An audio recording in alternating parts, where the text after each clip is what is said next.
Adam's Apples is a Danish dark comedy film released in 2005. It follows a neo-Nazi sentenced to community service at a church. The film is initially seemingly about this neo-Nazi and his redemption, a pretty standard plot for a movie. However, as the film progresses, a deeper narrative emerges. There will be spoilers ahead, so if you haven't seen the film, I'd recommend you watch it. Even if some of the jokes don't land as they should due to the language barrier, the film is still very interesting due to its narrative and its philosophical content. So, as stated previously, the film follows our protagonist who is a neo-Nazi serving his community service at a church. Here we meet Ivan, who is the church's priest. Ivan sits before Adam and asks him what he hopes to accomplish. Adam says jokingly that he will bake an apple cake, something which Ivan surprisingly takes completely seriously, stating that Satan will challenge him in this endeavor. The film does have a strong religious element to it, as you might expect from its setting. And Ivan's warning does come to fruition, as some supernatural elements come into the story. Adam is tasked with taking care of the apple tree on the property until it is in season, and can be harvested for its cake. So then the premise seems simple. Adam's Apples is a film where the protagonist must redeem himself and face both the devil, as well as himself and his storied past, to endeavor and complete this seemingly simple task of baking an apple cake. Put simply, the film is about Adam's personal development. This is however complicated as more is learned about Ivan. See, the story is just as much, if not more, about Ivan's journey. Ivan is for most of the story the antagonist to Adam, as they represent diametrically opposed views.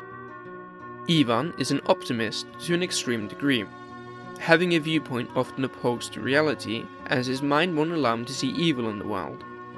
On the other hand, although Adam is said to be a neo-Nazi, I believe it's more apt to call him a nihilist. Say what you will about the Nazis, they did at least believe in something. That belief is really stupid, and honestly it would be rather laughable if it weren't for what the ideology ultimately led to. Adam, like many neo-Nazis today, doesn't really follow the ideology fervently. The Nazi ideology to these people is more of an outlet for their rage and lack of care for society as a whole. People like Adam don't devoutly follow the ideology because they believe in it, but because it runs counter to all societal norms and etiquette. So then, the film follows these individuals as their life philosophies clash.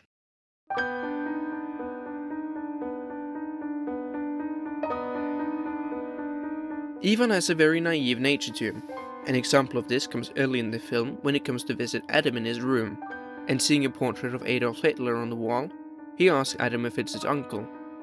Adam takes offense to Ivan's comment and states that it's obviously Hitler. Ivan takes a minute to study the portrait and then reaffirms that it can't be Hitler, as he had a great big bushy beard. Coming this early in the film, I, upon first watching the film, did believe that Ivan was not being genuine here. That Ivan was in fact mocking Adam's belief, not taking it very seriously. However, this is a repeated behavior throughout the film, as it is Ivan's coping strategy, which he has developed, which won't allow him to see evil in the world. There is a later example in the film regarding a wary older gentleman who frequents the church. Adam, when questioning Ivan about the man's somber disposition, Ivan tells him he was in Auschwitz during the Holocaust. As it later turns out, he was not a prisoner. Ivan does take Adam to see the man in his final moments. Reflecting on his life in his final moments, he asks Ivan if he could ever be forgiven. The old man dies later that same night, a restless and tormented soul. Ivan at his wake of course states that he had come to peace with his actions and had repented. Ivan's story draws many parallels to and can be viewed as an allegory for Job in the Book of Job, as is pointed out several times within the film itself. The Book of Job, for those unfamiliar, is a story in the Old Testament about a man tested by God through hardship. Job is described as the perfect man, a God-fearing man who does right by all and lives his life dedicated to God. He lives a good life, having a beautiful family, a nice home, and many things of value. God tests the man's faith by taking all those things away from him.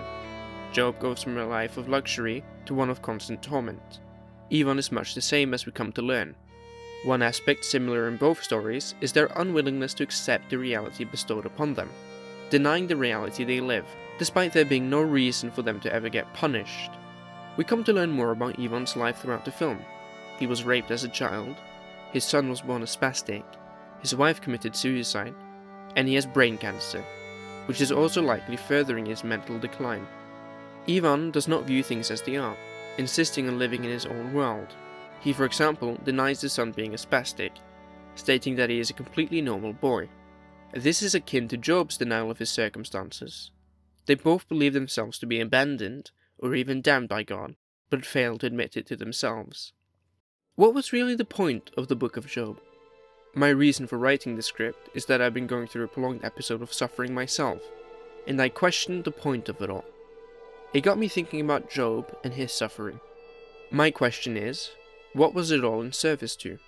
A sick experiment by a callous God, perhaps? I see some of myself within Ivan now. I have found myself at both ends of the spectrum. I was very nihilistic in my adolescence. I was never very adept in adapting to the ills life brought me. I was sick for so long, and when finally being made well, it was by far the best thing to ever happen to me. It never really leaves you though, does it?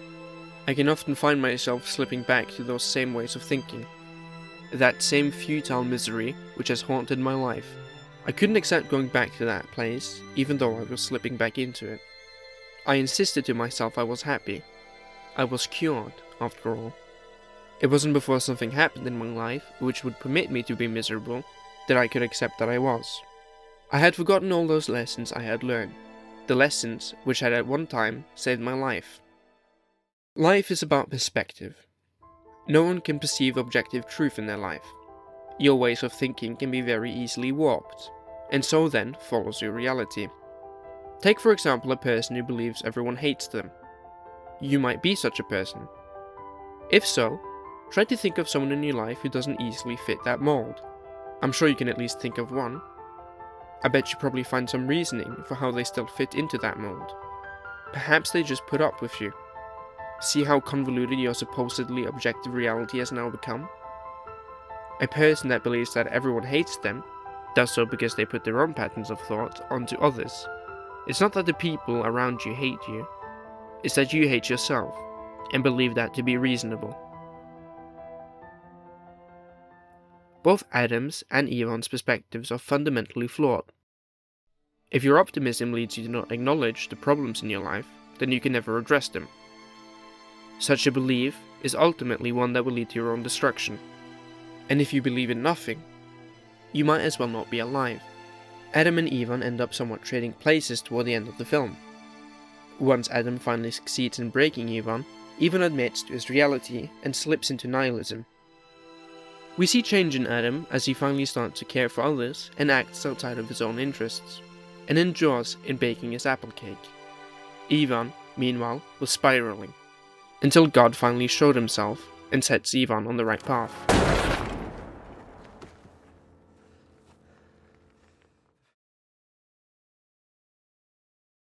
As it turns out, the bullet that pierced through Ivan's head ended up taking the cancer with it. His life had been saved. What was the point of the Book of Job?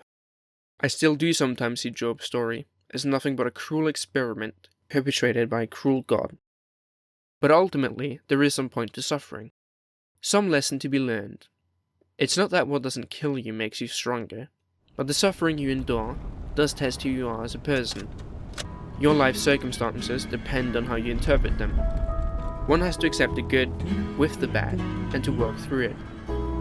And when you rise in the morning sun, I feel you touch my hand in the pouring